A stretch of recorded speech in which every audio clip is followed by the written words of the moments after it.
podem donar per ben segur que, sense el llenguatge sonor, sense la paraula, l'home no seria l'ésser que coneixem, o seria molt i molt diferent, sense poder-se comunicar a través de la parla.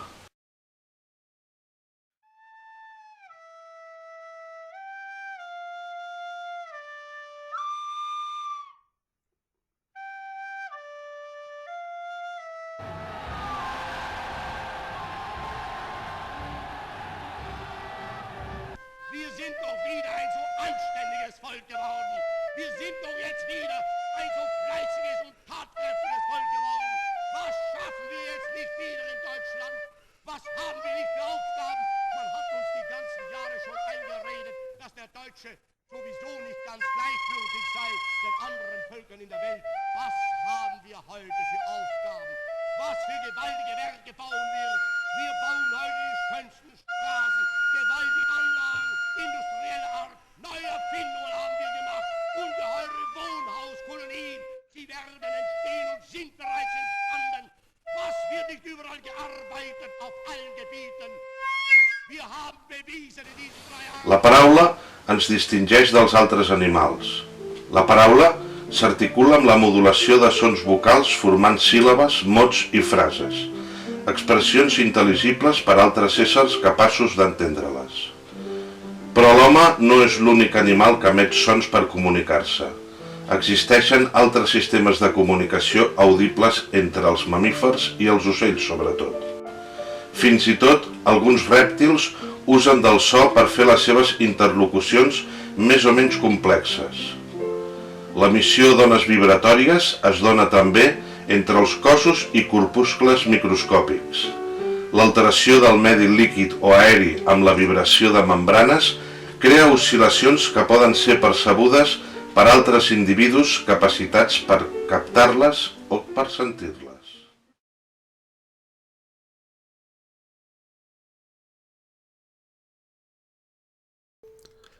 En català, el fet d'escoltar, d'oir, en diem també sentir. L'oïda no és el sentit més apreciat, aparentment. Ho és la vista, sens dubte. Tots els sentits són aparells especialitzats sorgits a partir de concrecions de l'epidermis. Són ginys de l'evolució. Són morfologies aparegudes per factors que desconeixem, però que obeeixen a una necessitat de supervivència i millora adaptativa. Els sentits s'adrecen a captar estímuls de l'exterior, tàctils com el fred, la calor, la humitat, la textura, la punció, l'abrasió, etc., olfactius, gustatius, lluminosos i sonors. No cal copsar les fondàries del pensament modern ni entrar en discussions d'alta volada per poder afirmar que, a banda d'altres vies de coneixement, els sentits conformen la immensa majoria de la nostra informació mental. Aporten els materials que construeixen la nostra cosmovisió, és a dir, tot allò que podem saber del món que ens envolta, tot allò que ens arriba de fora per poder entendre com funciona la naturalesa i també la nostra pròpia constitució humana, individual i col·lectiva. Són prous els sentits per copsar-ho tot? És evident que no, que la intel·ligència ens ha fet construir aparells per mesurar allò que s'escapa a la nostra percepció natural, com la pressió, la temperatura, les ones electromagnètiques, la precisió cronomètrica, les distàncies concretes, etc. Podem sospitar que hi ha altres fenòmens de l'univers que no estem en disposició de conèixer, a causa precisament de les limitacions del nostre aparell sensorial.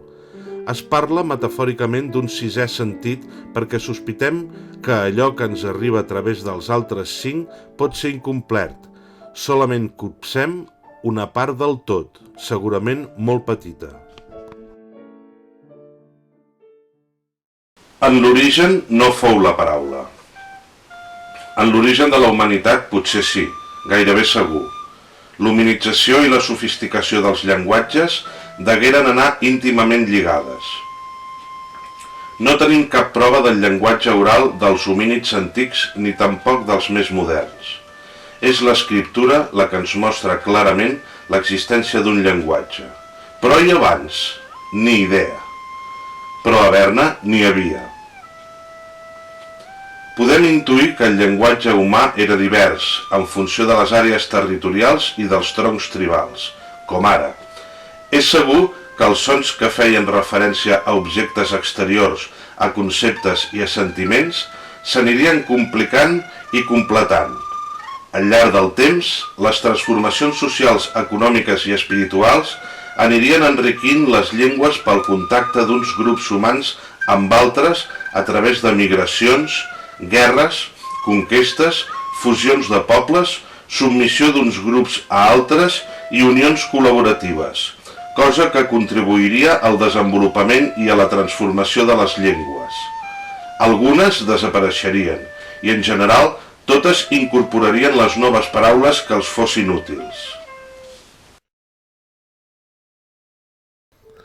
Perquè els llenguatges, al cap i a la fi, són eines de comunicació i és la seva utilitat allò que les valoritza i les escampa. Molt més quan les paraules esdevenen les eines de la raó per damunt de les imatges. Les paraules formen part del pensament, de l'especulació, de la convicció i sovint també de l'engany profitós.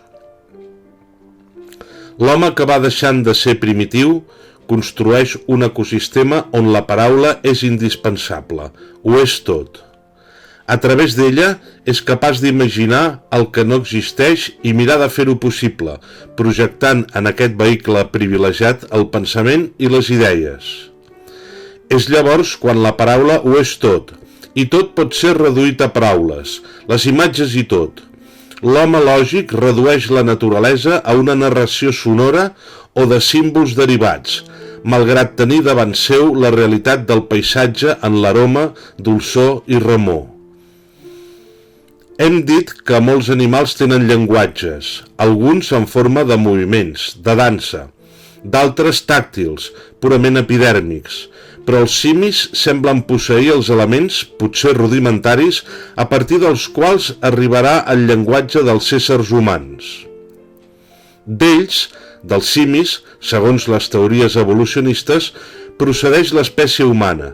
Podem considerar les formes de comunicació sonores dels animals, produïdes generalment amb la boca, com autèntics llenguatges amb tot el seu arsenal semiòtic de significants i significats, malgrat que els estudis científics tot just hagin començat a desentrellar-ne el funcionament per la comunicació simple o complexa entre els individus.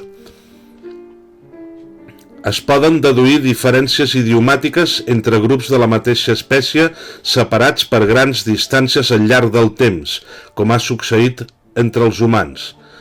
El desconeixement d'aquests sistemes de comunicació es deu en bona part a la seva complexitat i al natural etnocentrisme humà, que tot ho vol entendre segons paràmetres antropològics. Així, d'entrada, podem afirmar que l'home no es diferencia de la resta dels animals per la possessió i utilització de la facultat del llenguatge, perquè molts altres éssers vius tenen maneres de comunicació a través de l'articulació dels sons i dels moviments, però la veu i el xiscle no són els únics sistemes. També les plantes, els éssers vegetals, fan servir entre elles alguna mena de comunicació per poder reeixir i sobreviure. El sol o altres factors ambientals afecten directament el seu creixement i moviment. Sí, les plantes es mouen en créixer o per altres motius.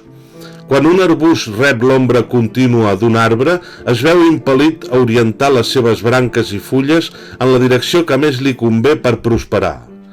La seva dansa imperceptible, però constant, converteix branques i sarments en nous troncs i arrels. El llenguatge vegetal és, sens dubte, silenciós, sense estridències. És, en tot cas, una relació fototròpica i bioquímica estimulada per la necessitat de realitzar la fotosíntesi acostant-se a la claror. Un fotollenguatge que és el llenguatge de la llum.